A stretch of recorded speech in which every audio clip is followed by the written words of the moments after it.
Hello and welcome to another Wellness Way USA radio show. I am your host, Jeb Odom, and today we have with us in studio Dr. Robert Corvino. Welcome. Thank you very much for having me. Today we're going to talk about longevity. Longevity. So, Dr. Corvino, what is longevity?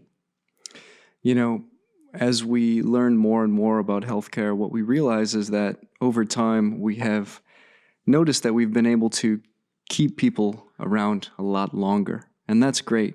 And we want to be able to, increase the aging process, the length of life. But what we really want to increase is this idea of longevity. And really what longevity is it's the idea that you're not just living longer, but you're living longer healthier. Right, because who wants to live longer if they're not healthy? Exactly. No one wants to live long into their 80s or 90s, but be in a suffering state. So really longevity is the idea of helping people live longer, healthier. Yeah, the idea is if you're going to be around, you better be healthy or you're not going to enjoy it. Exactly. Yeah, I think, we witness, loved ones that pass away and they degrade over time, and we realize that that's not really how, at least I do, how I want to go or the lifestyle I want to lead. So I'm making changes majorly because of that. Absolutely. Not because I feel like it's fun. Yeah, unfortunately, sometimes it's not fun, but that's really exactly what it is. When you watch someone suffer in those last years of their life, it's hard. And it makes you realize, maybe I should treat my body a little bit better so that when I get to that age, I can enjoy myself. Okay, so are we going to talk about how you handle this, or are we going to talk about this theoretically? No, I think we should just talk more about the theoretical idea of longevity and... Okay. So the basics. Absolutely. What are the basics? A person's interested in longevity. What do they need to know? Well, I think first off, the most important thing for people to know is that you don't have to make any major changes. I think a lot of times when we try to change our lifestyle, we try to change our behavior, our diet, we think that right off the bat we have to make these major changes in our lives. We have to do a complete lifestyle change, complete dietary change. But the biggest thing to realize is that every little change that you make adds up. We don't need to be completely one day living a certain lifestyle, the next day completely flip. All we really need to do is start adding little things here and there and watch as our life starts to improve. Why do you think it takes that small change over a period of time rather than one large? What's the problem we have? I think, if we really get into the psychological aspect of it, when we make these major changes, we put this massive expectation on ourselves. And this massive expectation is that we can accomplish this goal. But when we don't, which unfortunately most of the times when we make these big goals, we end up not fulfilling them, we get really down on ourselves. We start to feel guilty, we start to feel stress, and at the end of the day, that actually just makes us go into this cyclical pattern of setting huge goals, failing, and then feeling guilty about it. So I think it's better to make a small goal that's achievable, because when you can achieve a goal, then you get this response, this successful response, which makes you then want to set another goal and achieve that goal as well. That's interesting you say that, because I used to have to lift really heavy things. I was a mechanic, and I'd have to lift transmissions. And I knew how much they weighed. They generally weighed between 100 and 150, 200, sometimes 300 pounds. And I knew that I could lift every part in that transmission separately. So I figured, well, if I can lift them separately, I can lift them all together. And literally, it was just a mental thing, and I could pick up almost any of them. Mm-hmm. So if you decompose this problem into smaller steps, it's easier to achieve it. Absolutely. So where do we start with this? Absolutely. Well, when it comes to longevity, the main things that are going to impact your longevity are going to be what I like to call the essentials. So I like to break up the essentials into three big components. You have your thought process or your psychological state. You have your diet, and you have your lifestyle. And those are going to be the three main things that are going to affect your longevity outside of the realm of, extra type of medication or supplements that you can do to improve longevity.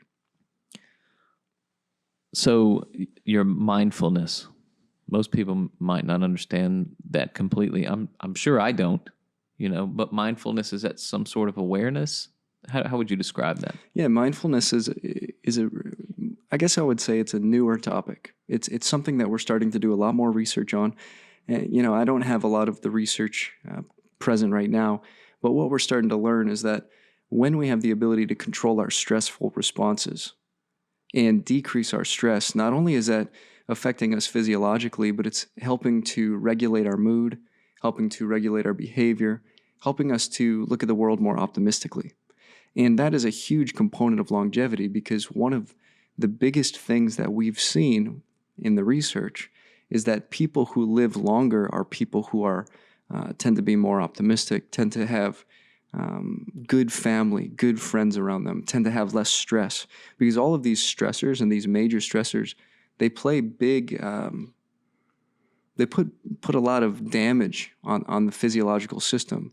And when we begin to measure how stress impacts us, the more that we can decrease stress through things like mindfulness, things like benefiting our mood, things like decreasing stress, relaxation, we can improve that longevity. And I think we all probably have been in a situation, maybe not related to longevity, but where this mindfulness we've actually dealt with. And that would be, we have some sort of obstacle, we fail at it. And then we kind of get, I would say, in a depressive state. We get a little lower than we normally are emotionally. And you don't see things the way you used to. You see things a little more challenging, a little harder to overcome, until one day you can hopefully overcome that. Or if you have, you realize that those things are really, it's really in your head, and something that's in your head you can change. If you can realize that that's where it is, and once you change that, then you can start to make a plan, or make some changes. But until you realize that it's possible, like you said, a lot of these people have to be able to achieve it. And, it's very simple to me. If I'm going to be a world-class Olympian and I want to do that tomorrow, it's not going to happen. So I'm not even going to try. But we scale that down to even, I'm going to go work out 7 days a week. Not going to happen. So I'm not even going to try. Exactly. So you're saying is, let's set these. Let's be realistic. Let's set us up to have that positive mindfulness, and that we can achieve those goals. Because I think if we don't, then we go back into that negative mindfulness, and we start not to think properly about how to overcome these obstacles to achieve longevity, to achieve health, or satisfaction in health later in life. Absolutely. And you brought up a good point. I think sometimes really what we do is we just try to make too big goals. The goals that we make, they're too big, they're too major, and because they're too large, we never end up achieving them. So it sets us in this cycle. Make too big a goal, don't achieve it, fail, get depressed, start over. Yeah, but some people get stuck right there. Exactly. And then they can't see out. And then they get stuck. Yeah. Whereas when we make small, achievable goals, we tend to succeed. And when we succeed, it sets us up for our next success. So that actually brings me up to something that I like to do with my patients. I have a lot of people that come in and, they tend to have been in these cycles before. So one of the things that a lot of people know and a lot of people have heard of are SMART goals. SMART goals are actually very, very beneficial. And as dumb as they might seem and as much time as they might take up, it really, really does work. So a SMART goal it's an acronym. So SMART stands for specific, which is a direct goal; measurable, which means that you can quantify the goal; attainable, which means that the goal is realistic and you have the tools to attain it; relevant, which means that it aligns with your mission; and time-based, which means it has a deadline. And a lot of times when you make these SMART goals, when you write it down on paper, there is a significantly higher success rate.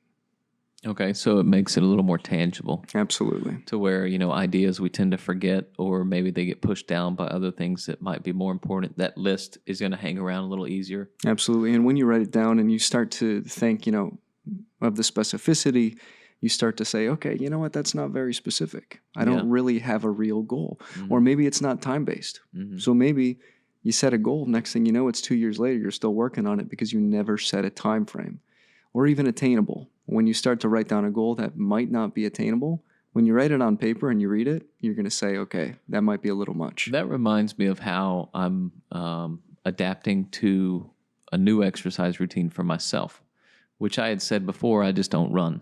It's just not something I'm into. And I said, well, let me see if I want to.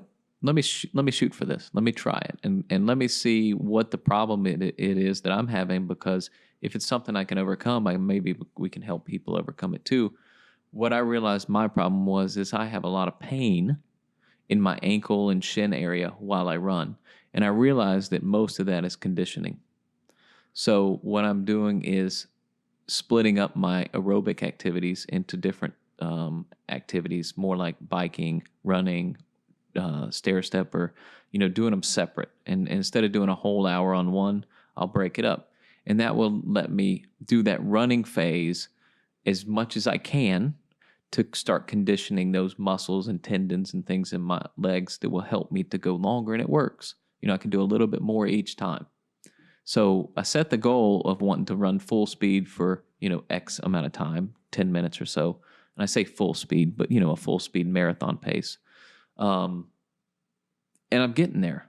I think the last time I did it, I did on and off 1 minute at level 10 on a treadmill, which was pretty intense, for me. And then when I'd go back to walking, I had to back it down because you just can't move your legs that fast. Absolutely. So even with these small goals, you just got to keep breaking it down and understanding that this is a path and that your body's still got to adapt. Absolutely. Your mind's got to adapt and your physical body's got to adapt too. Absolutely. And especially when it comes to, exercise, not being like, the next time in the gym, I'm going to lift 20 pounds more. That's not going to happen. It may be 20 pounds less. Exactly. And you got to be okay with it. You got to be okay with it. And you got to understand that growth takes time. It's not a direct curve. It's not just always going to go up. There's going to be some changes. It's going to be based on how you eat that day. It's going to be based on how you sleep that night. So growth takes time, but setting good goals will always help. And then, that kind of that slow progress helps lock those gains in better. Whereas you might have gone in one day and been able to bench 225, but you've never been able to do that before, and you can't do it after that. Absolutely. So you didn't really do it. You just got Exactly. lucky that your body didn't break the time you did it. So, okay, where do we go from here? We've got the mindfulness.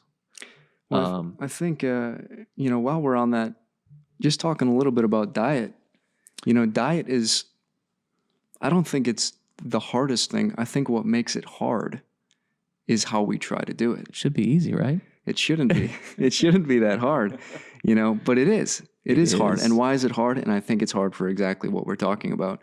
I think the reason it's hard is because we try to make these major changes. We go 1 week where we eat out every single day, to the next week where we say, I'm not going to eat out once. Well, that's just not realistic. That's not attainable. Saying more like, okay, I ate out 5 times last week. This week I'm going to eat out 4. And yeah, sure, that doesn't seem like it's that healthy. It might not be, but it's making progress. And I think really at the end of the day, what we're trying to do is we're trying to make progress because every little change is going to matter in the long run. I think there's less and less debate about how to become healthy. I think there's little nuances about, your path, but I really think we all kind of have an idea of how to get there one way or another. But it's that keeping at it that's the hard part. It's that, you're almost in a counterculture in this process. And so you have to fight against basically your culture around you to continue your path. Absolutely. Which is challenging. It is when challenging. You say, hey, I can't go eat there. There's nothing there for me. I'd rather just not go. Absolutely. Especially when, businesses, restaurants, they don't have a lot of good options, So you're presented with these negative options constantly. It's very, very difficult. But making those little changes is really beneficial. You being an Italian, right? Yeah.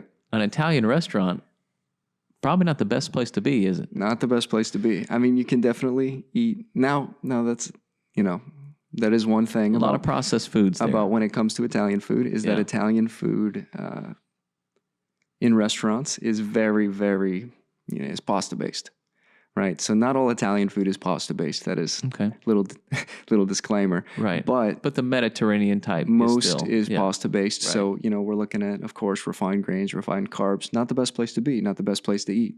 But you can Maybe some other choices always there. find some healthier options. Yeah. But a lot of us, myself included, used to think, hey, pasta, got to get my carbs in, until Dr. Corvino comes along and says, hey, a man made that. You probably shouldn't eat it. I don't know if those was exact words, but that's what I got from it. It's pretty interesting because if you look back, I don't know how many years, but a couple decades, you look at the food pyramid, and what was on the bottom was grains, right? We had all the grains on the bottom because that was the biggest thing that we ate as a culture. I'm not going to go down this rabbit hole with you. I could, but I'm not. I understand. Because I know where it goes. And, it's really good that we've progressed. And, if you look at the pyramid now, we have green leafy vegetables on the bottom, and that's exactly what we should be eating the most of. Yeah. Yeah, I agree. I would have disagreed with you probably 6 months ago, but now I agree. I feel better when I eat just vegetables. That's great. And, didn't you just start? Oh, man. Yeah. And it's everything you say about how these things work is how it is, because I'm able to change like overnight. I can change my whole eating routine and be happy and strict, but that's just how I am. My wife has trouble with it. Like, we have to literally tiptoe into these things, just like you say. And since we have done it that way, since I've basically not pressured her, right? And this is me not pressuring my wife because I shouldn't. But as I educate myself, I see the importance of things, and I try and help her get there too. But so we've taken a little bit of a longer stride on this, and it's working much better. That's great. That's great. Aren't you and your wife on a specific diet right now? She was on a Daniel fast till yesterday, and then I'm basically on a whole foods, but really I turned it more into just a vegetarian diet, if you want to call it that, with very little meat.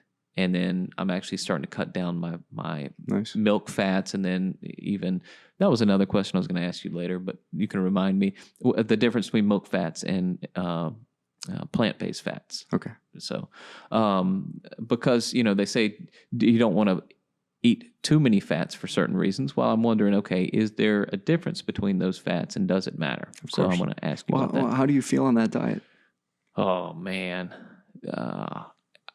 I'm just going to say what I did, and then I'll explain it to you. I went to Bailey's, which is a local produce place, and I like to give them props because I feel like they're a good company, and I think that people should encourage other people to go to places that have, a good product or a good service. So I go there, and I spent $100.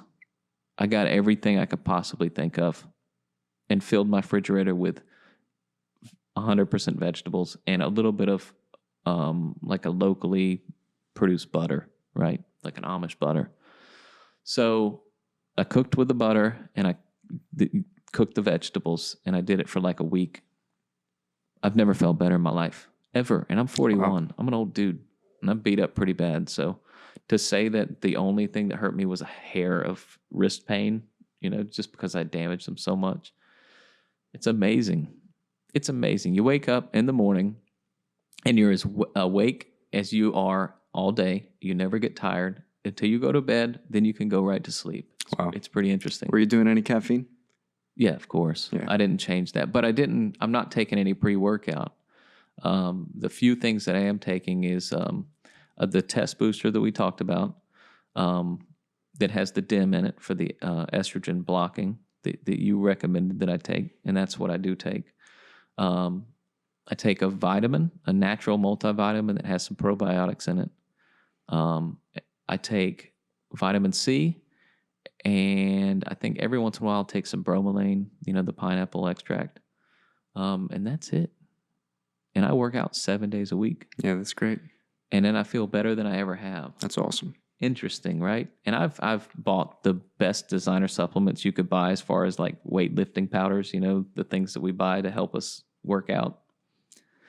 Just eat whole food carbs. It's Just probably eat your vegetables. It Just like probably your mom makes you said. feel better than anything else would. Yeah, that's and you awesome. have so much more stamina. So that's my take. And I completely agree. You know, I've done that exact type diet about 3 specific times in my life for about a month. And you're right. Your energy is through the roof. You don't feel like, you know, you roll right out of bed wide awake. You run throughout the day with energy. There's no crash, you know, at like 3 o'clock. And then you just fall right to sleep at night. Mm-hmm. And it happens like that. And it's perfect. And, you know, I completely agree when you change to the whole foods and you start eating significantly more vegetables, you're getting all those vitamins, minerals, nutrients. And that's one of the biggest things too when it comes to diet is we've been coached and we've been trained to focus on our calorie intake, to focus on our protein quantity, our carbohydrate quantity. But at the end of the day, really food is our fuel. And if we're not getting vitamins, if we're not getting minerals, if we're not getting these phytonutrients from these beautiful whole food vegetables, then we're not going to function optimally. So at the end of the day, nutrition is really just a function of how many vitamins and minerals are we getting into our body. Literally, the change in the diet affected my aerobic workout so much that I was able to add an hour Wow. to an already existing hour. And I do fairly intense. I'd probably say I'm at 80 or more percent no matter what I do. So quite amazing. So the reason I like it is because now I can do more in less time. And I say that, what I mean is that normally I'd have to wait a day to do another hour instead of being able to do an hour on the same day extra. So now I can do 2 hours a day. You multiply that times 7, that's 14 hours a week rather than 7. Yeah. Right? And then add that up over a year, you're going to be a lot closer to where you are quicker. And me, I'm one of those people that like that. So I'm not getting any younger. So I need to get in shape quicker, I guess. And my results are amazing knowing that I eat literally everything I possibly can when I get home. I am intermittent fasting. And I've been watching the diagnostic thing that shows us our body fat. After I work out, I can literally measure myself about every hour and watch the body fat go down as it happens. Wow. It's pretty crazy. That is pretty crazy. It'll go almost down a whole percent by the end of the day. So if I was at 19%, it would be down at 18%. And then I eat again, and then there's that kind of the difference is what you lose in fat over the next day. So I've kind of getting tuned into this, using a little high intensity to do that as well. Nice. And man, it's just like you say. If I get out of my flow and I go too hard, I struggle. If I stay in my flow and if it's too hard and I ease it back down to where it's normally challenging, I guess you would say, it works. And I can work out every day. And That's I haven't great. had to miss because since we changed, instead of just pushing it all the way to you don't have anything left, to dialing it back down to around 80%, it's much better. That's really good. Yeah. I don't know if you've heard anything about this new research, but there's a lot of new research right now about exercise as a treatment for depression because of the stress-reducing effects of exercise. I would say if you combine that with the diet like I'm on, it's hard to feel better than that. Mm-hmm. Mm-hmm. It really is. It's quite amazing. Yeah, it really is amazing. And, you know, I can't quote specifically from this research, but what they're finding is that exercise is so powerful with the different physiological effects that it has, that it just drastically reduces stress to a point that they've actually been finding huge changes in patients with depression. So, if there's any type of, mood or stress response, exercise is such a powerful tool. And it's definitely not something to be neglected. Aerobic exercise, even strength training, yoga, swimming, all these non-loading exercises. And, when you're stressed out, you're kind of looking for something to get your mind off of it. And I don't think there's a time where I've been stressed out that I didn't want to work out to solve it. Yeah. Or at least to help get my mind off it for a while. Absolutely. And it works.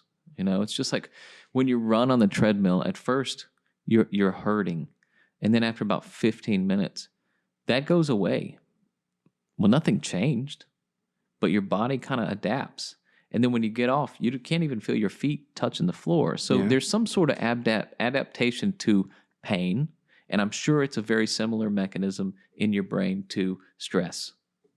Since that's a pain is a stress, right? So would be like an emotional stress. So at the same time, our body is probably accommodating for both things. Absolutely. You know? And especially for men, men who have very stressful jobs, when they're stressed at work, men are actually coded to secrete testosterone to handle their stress.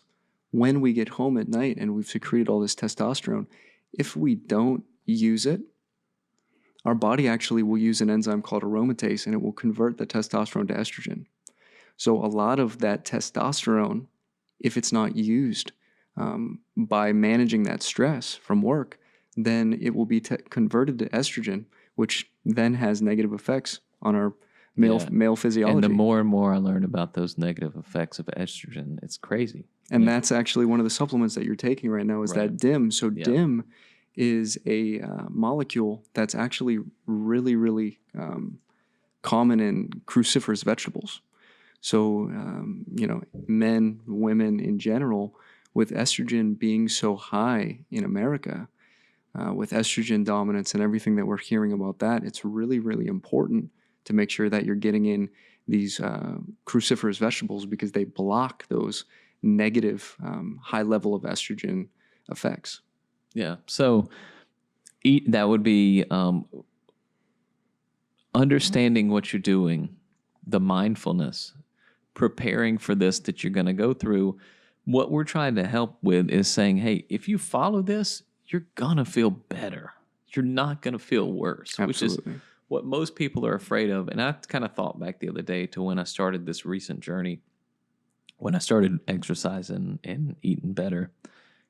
It was a struggle at first. Some days it was impossible.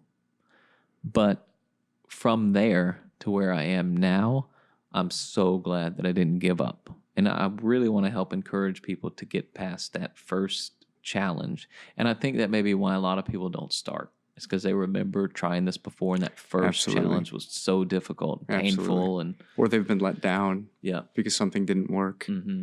No, you're absolutely right. And it's at the end of the day, it's all about quality of life, right? So, and I think that's why we're stressing so much these little changes, because it is obtainable for everyone. This isn't, something that only some people can receive. And, we talk about eating better, and there's a price associated with that. What I found is not always is it monetary that you have to put in. You have to put in more time, a little more effort. But, let's just take that vegetables versus meat. Meat, $6 a pound. Mm-hmm. Vegetables, $1.80, $2 a pound. So it's not more expensive. I promise. I just went and did it. Absolutely. Normally I spend about $150 in the grocery store, $200. I only spent $100. Absolutely. And I've done the math too with going out to eat. You almost always spend more money going out to eat, even if it's fast food, than you do shopping and cooking. Yeah, and I'd say generally in my case, it's because I can get two. I'm the same way. Yeah. I'm the same way. If I get something out to eat, I'm going to get 2 meals because I need it. Or I want to eat it later exactly. or something. But yeah, it makes a lot of sense. So what would be the next thing that we want to help people with longevity? I think it's really important to keep a positive mindset. So positivity, I think a lot of people are really, really 50-50 prone to either optimism or pessimism. We live in a pessimistic world. Exactly. And, when we watch the news, and, I love the news. There's nothing against the news, but when we watch the news, there's a lot of negatives. There's a lot of pessimism. And we need more positivity. So I think it's really important that we keep a positive mindset. This kind of goes with the mindfulness, is having a positive outlook. Even if we tend to be more pessimistic, they've seen a lot of benefits with looking at the world differently, with having positive mindsets, with, waking up and not feeling like everything is going to go wrong, decreasing those stressors. And that goes back to, that stress physiology and how stress really affects your body. So having these positive mindsets, having these positive outlooks on life, I think that's a really, really key point when it comes to longevity. Yeah, and I study a lot of this political stuff going on to try and figure out what's really going on. And by the end of the day, man, you're wiped out. It really does take a toll on you because a lot of the stuff's negative. A lot of the stuff's really bad, and seeing it affects you. Mm-hmm. So there's many days that I just decide I'm not going to look at it today. Absolutely. And especially if you have a job that maybe you're presented with things that are hard to see. Maybe you're a police officer. Maybe you're a soldier. Maybe you're in the military. A judge, an attorney. A judge, maybe you're a surgeon, right? A doctor. Mm-hmm. You see things daily that are hard to handle. Really good tool is journaling. A lot of times we bottle things up, we hold them in, and sometimes we don't feel comfortable to talk to people about it. That's okay. But at least getting it out on paper is something that has been found to have a really, really good benefit. You know what I found works well for me? Since I'm not a very good communicator, I had to learn a little bit better about how to communicate with people. And I found that the ideas that I have in my head, I think through them before I say anything. And so I come to a resolution before my mouth opens, and then people don't perceive it well. And I had to start thinking, well, what is going on here that they can't really relate to what I'm saying? And then I started including my thought process a little bit outward. And so I would speak my thoughts, speak my reasons out. And it's a whole different ballgame now because people realize how I got to that conclusion and it makes sense. And now they understand it. Whereas if I just gave them the conclusion, it wouldn't work. Absolutely. I think that's really good. So, that's good. A type of journaling, I think, for me, is it's kind of getting my ideas out there Absolutely. better. Verbalizing. Right. Verbalizing it, even if you're at home alone. I talk to myself all the time because, when you verbalize your thought process, just like you're talking about, it's really easy to hear yourself thinking. And a lot of times it helps you, understand the path of getting to that conclusion. Yeah. Yep. So what would you like to see as a journaling goal? Do you think that just writing is going to figure it out, or they have to reread it? Yeah, I would say no real goal. I think it's just getting it out. Okay. Getting it out on paper, getting it off your chest. I think sometimes it's like talking to a friend that's not going to give you bad advice. It's it's like what is it called? A release? What is that pot? Yeah, what's that pot in cooking with the pressure? A pressure cooker. Mm-hmm. It's like a pressure cooker. Okay. You're releasing the pressure. Okay. Sometimes we let it build up too much and then we explode. Yeah, that's We don't want to get to that point. Right. Right. We want to let it out while it's leave there. that valve a little bit open. Exactly. Yeah. Exactly. Okay. That makes sense. Okay, so from journaling, what would be the next step? I think one of the biggest reasons and a really good thing to understand for our listeners is that when we're talking about these different topics of longevity, if we just for a second talk a little bit about, minimal physiology, all of these things, really what we're doing is we're just decreasing oxidative stress. So oxidative stress is really one of the main ways that our DNA, that our cell structures are damaged. And all of these different stressors in our life, including dietary, psychological, stress, lifestyle, all of these different things are going to produce oxidative stress and cause damage to our cell structure. So really what we're doing is we're trying to give you an understanding that these tools individually are going to help to decrease that oxidative stress, which in turn helps us to live longer and healthier. Can I back up? Absolutely. What is oxidative stress, and how does it affect you? So oxidative stress, if we're not going to get too deep into the true understanding of what it is, oxidation is just a physiological process in which our cell structures are damaged. So our DNA and our genetics are essentially crucial for every process that is within our body. When we go through a stress, so stress can be positive, stress can be negative, but when that stress exceeds its limit, it will cause a negative reaction in the cell, which ultimately damages one of these structures. When that structure gets damaged, now these processes that our DNA and that our genetics code for start to change. So really what we're trying to do is we're trying to protect our DNA, protect our genetics, protect our cells so that they're all working optimally and they're all functioning at that high level, which is ultimately going to help with energy, help with memory, help with mood, help with all of these longevity factors. So, how do we decrease the oxidative stress? So decreasing oxidative stress is really going to go back to what we started in the beginning, right? Thinking right, mindfulness, being optimistic, getting things off your chest with journaling, creating SMART goals, not making these unattainable goals. And with the SMART goals, doing little things every day, right? So whether that be something to improve your mind, the way you think, whether that be something to improve your diet, the way you eat. So maybe you go out to eat, I like to use this example, maybe you go out to eat, fast food once a night for 7 days. Don't try to just stop. Yeah. Right? If you try to just stop, it's probably not going to happen. I know people that do that. Exactly. That eat out every night. And then when you go back, you fail, and then you get upset at yourself. What I would recommend is if you eat out every night, try to only eat out 5 or 6. Yeah. Now, you could still say that's not healthy. It isn't, but it's progress. Yeah, and some people may not have the place to prepare food. They may not have the time, or they may think they don't have the time. I've literally taken the vegetables, cut them up, put them on a baking sheet, put a little butter on them, and put them, or olive oil if you want to. Absolutely. Just lower the temp a little more, and put them in the oven, and I can study while I wait. And it literally cooks for an hour and a half, and they're perfect and great and wonderful, and I didn't have to work that hard. And that's exactly what we're trying to do. We're trying to increase little aspects of our health every day, whether that be eating more vegetables, which is going to be huge. Like you spoke about, we're going to get more nutrition, more vitamins, more minerals, which are going to help protect us, which are going to help with our immunity, help decrease our cellular damage, whether that be exercising more frequently. Maybe we don't exercise at all. Let's try to do 1 or 2 days a week. Once we start doing that, let's try to move up to 3 or 4.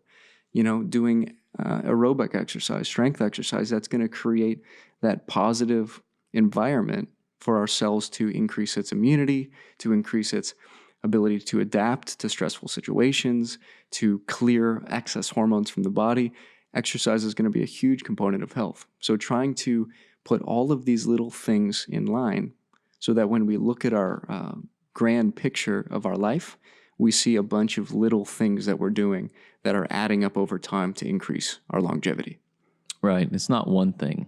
If I just went to the gym, I'd feel terrible. Exactly. To be honest with you, I really would. If I didn't change anything else and I was eating processed foods and I was trying to work out and take supplements to fix how I felt, I would be in and I've been in it before, a yo-yo cycle of feeling horrible. Mm-hmm. So you feel better for a couple of days, and then you feel terrible for a couple of days. And that's how I felt until I switched to that whole food diet completely. Yeah. And got away from most of the, processed things. That's really how it was. And I just thought I thought I was old. Mm-hmm. I really did think that was the problem. But you know what it was? It was an 80s diet I was using. Yeah. And I think that's the biggest takeaway, is that you might not feel great right now, but you can feel good. And even if you're in your 60s, you can feel great. Both of my parents are in their 60s.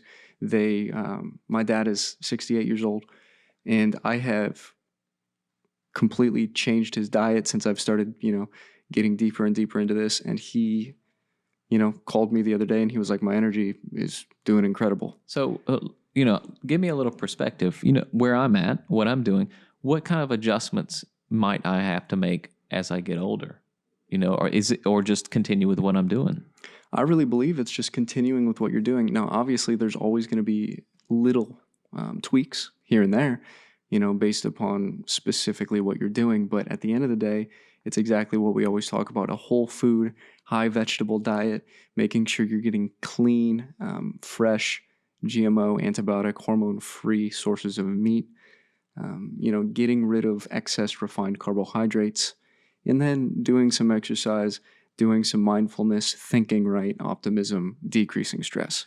So for the lay person, the person that doesn't really understand a lot of the stuff or doesn't have the time to research it, or they're focused so much on something else, and maybe probably in a good way, maybe their job or or their family, that they don't really want to spend the time to do all this. Is it more efficient for them to come to you to do this, or is it more efficient for them to try and figure it out on their own? That kind of thing. What do you think? Yeah, honestly, I really believe that we all have the ability to do this to an extent on our own. I think that it's making these changes over time are undoubtedly obtainable by yourself, because it's like we've been talking about the whole time. It's little changes here and there to critique your diet. Now, I do believe you get to a place where you can get stuck. You can hit a plateau. Maybe you're going through something that you don't understand. I think that at that point would be time to see. We talk about it all the time. We talk about those plateaus, and then you have to change it up. One thing I realized about this process, it will never stay the same. Exactly. Maybe your diet, you could make it right and it would stay the same, but you're going to change it up just because you get tired of things. But realistically, this is an adaptation process, and you're adapting to how your body responds, and it's not always the same. You expect your body to respond one way, and it won't. Absolutely. Or it's stubborn. And then you have to go, well, if I'm trying to get results and I'm doing all this, maybe I just need to do a little more cardio. And that sounds crazy that you would do more than an hour of cardio a day to get to where you want to be. But in my mind, I think it's worth it, and I have the energy to do it. Absolutely. So I feel good after it. If I felt bad, or if I think I wouldn't follow up. And that's a good point when it comes to exercise. If you feel bad after you exercise, you might be doing too much. Some people say you shouldn't feel sore at all. I think soreness is maybe not the best indicator, but if you feel lethargy or if you tired, feel sick, if you feel I felt sick today, man. I overdid it for real. Exactly. If you feel nauseous, if you feel uncomfortable. I mean, there's a difference between if you're training as an elite athlete, that's way different. But if you're just training for general health and you're going above and beyond, if you're you have you're not sleeping well, changes in your heartbeat, some of these, dehydration, you might be training a little too hard, especially if your goal is to just be healthy. Mm-hmm. Yeah, I think, everyone's different, and everyone sets these goals to where they think they can attain them. And I think probably summer's coming up. You see what I mean? The time is going to be a factor. And I think that's really what we would all love to go in there and just do our basic stuff. And 30 years later, we're perfect. But I think we're all a little more impatient than that. Of course. And that's one of the biggest things is it's the impatience, right? So a lot of times it's that impatience that drives us to make crazy goals. It's the impatience that drives us to look for one cure, right? And as we've been talking, there is not one cure. It's a combination of our entire life. It's our diet, it's our lifestyle, it's our thought process. We're looking for these major things. If you think you can go in the gym and work out for an hour each day and it not change your life, you're wrong. Absolutely. It will change your life. I have a friend, and he's changed a lot since I've met him. But when I first met him, he really, really would get mad at himself because he wanted to see these major changes very quickly. And I kept telling him, listen, you are going to change, but it's more about your consistency over time. Because people, they'll train for a month or they'll train for 2 months and they won't see what they want to see, so they stop. And then that person who they feel they failed keeps going is the one who ultimately sees changes. It's not about, seeing huge jumps. It's about the consistency. I'm a routine-oriented person, which has been a struggle for me lately because everything's changing. But so sometimes I have to accept not getting my, go to the gym workout and just walk around the track that's real close to my house at a park. And I don't feel like I get the same workout there, but I can walk for an hour and I can do some high intensity with that. Absolutely. And it seems to actually fill in those gaps to where I would not do anything otherwise. And it's allowed me to at least, instead of reversing my progress, I can at least stabilize it. to get to that next time that I work out that I can, start making more progress again. So instead of going negative, I'm staying flat. And then the next time I work out, I can make a positive result. Absolutely. So yeah, there's way more to it. If you try and get the most out of life, like we all do, I think, or that we all want to, it's going to be a struggle because you're trying to add something to your life that wasn't there before. Absolutely. So living right. Where are we going to want to go from here? I kind of rambled a little bit, but I really hope my experience helps others. Absolutely. I really do believe that everything that we've discussed is really, really true. And I think a lot of times we want to hear the in-depth scientific research. We want to see that something is confirmed. And I completely agree. I'm very scientific in my thinking, but at the end of the day, we know now and we understand how our diet, how our lifestyle, and how our thought process affects our physiology. So we're at the point now in healthcare where we're starting to realize that as we move forward, it's really, really important if we want to increase our longevity, if we want to not only live into our long years, but live healthy into our long years, that we need to be consistent with these types of lifestyles. Right.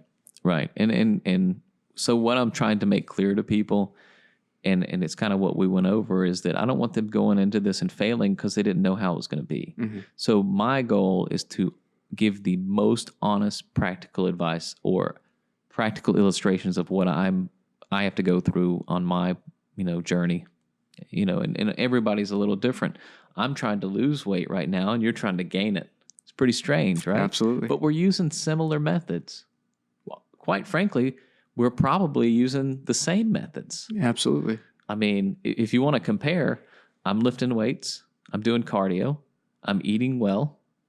I eat as much as I want, but I'm fasting. That might be the only difference, I think, between us is that I intermittent fast almost every day. Mm-hmm. So you're succeeding in your goal. I'm succeeding in my goal. And it's strange that we're actually doing a very similar thing. Exactly. Because all of our health journeys are individual.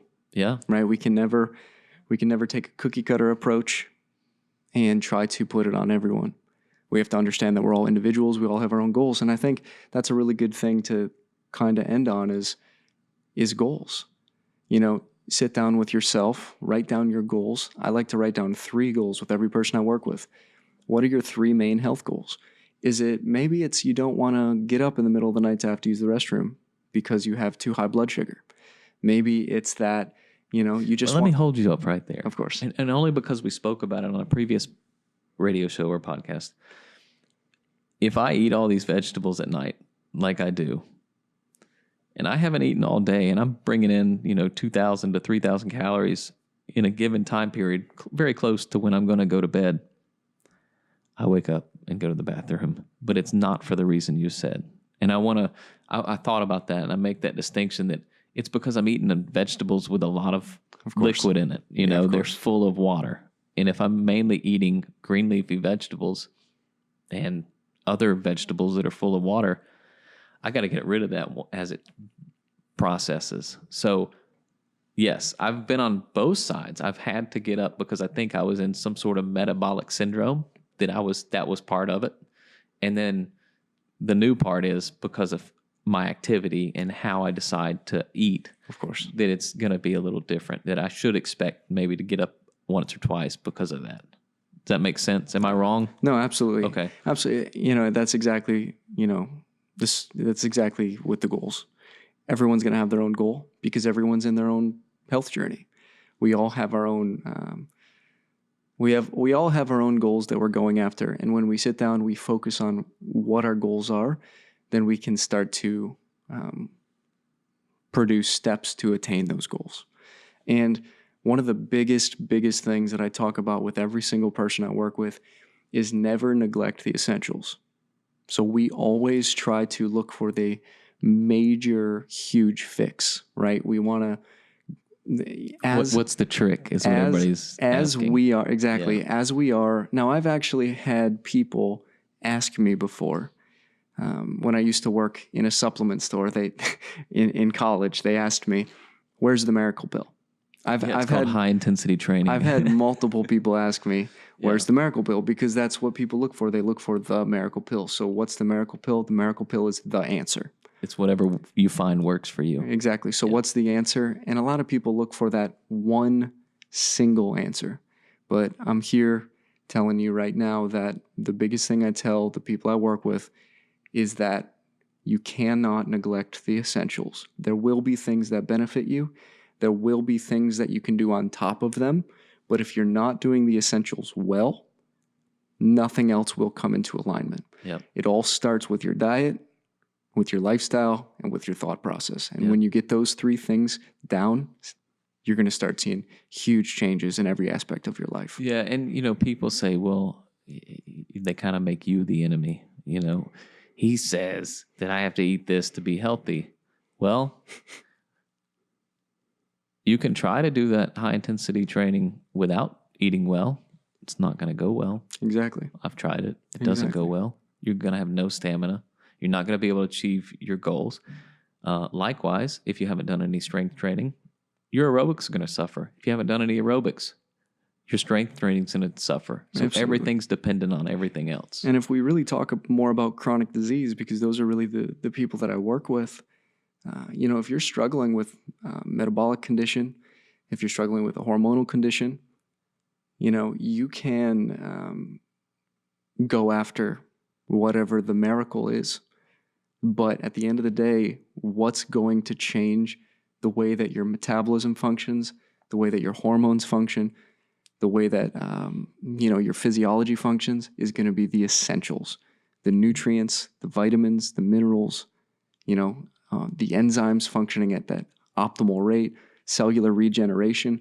So at the end of the day, if you have a chronic condition, if you're looking for longevity, do not neglect the essentials. Right. And then once you put those in place, you should see some progress. Absolutely. Right? And then when that stops, that's when, just to let you know what we do, or what I do, and maybe Robert's the same, when I get to a point where I'm not succeeding doing the same essentials, then I have to learn more. And I encourage everyone to do the same. Absolutely. So you basically have two choices. You can either learn more once you get to those sticking points, or you can pay Robert to help you. I mean, and that's not bad. Learning more takes a tremendous amount of time. It actually takes some skill disseminating what's true and what's not. For every study, there's an alternative study that points the other direction. You know that. So you have to you're going to have to learn, or you're going to have an expert. Absolutely. That's really what it is. And it's good to be inquisitive. Mm-hmm. It really is good to be inquisitive. I think we're in a time, in a decade where we're getting more inquisitive. Everyone's starting to ask more questions, and I think that's a good thing. I think it's a great thing. I don't think we should be critical, but I do believe that we should be inquisitive. We should definitely ask questions. We shouldn't just take everything as the truth. But again, not being critical with that and understanding that, we're learning every day. Everyone's learning. Everyone who's speaking is learning, So I think this is not is really good. A set it and forget it type of thing. Exactly. It just doesn't work that way. Exactly. And I think that many of us thought that, hey, if I go work out and I take some supplements, I'm going to have success. And it's just not that way. Exactly. So out of all this we discussed on longevity, is there anything you want to add before we get on out of here? Yeah, I think to end it up, it's really important as we as traditional medicine gets more and more improved. We're living longer and longer, and that is absolutely incredible. But we want to live longer and we want to live healthier. So if we really want to live long and healthy, it's really, really important that we start to begin to work on these longevity factors. Okay, Dr. Corvino, thank you so much for enlightening us and having this discussion that we can help people become happier, become healthier, so you can live longer and live better And I think everybody's family would appreciate that. Absolutely. All right. Absolutely. Thank you for joining us. Yeah, thank you so much. On Wellness Way USA. God bless.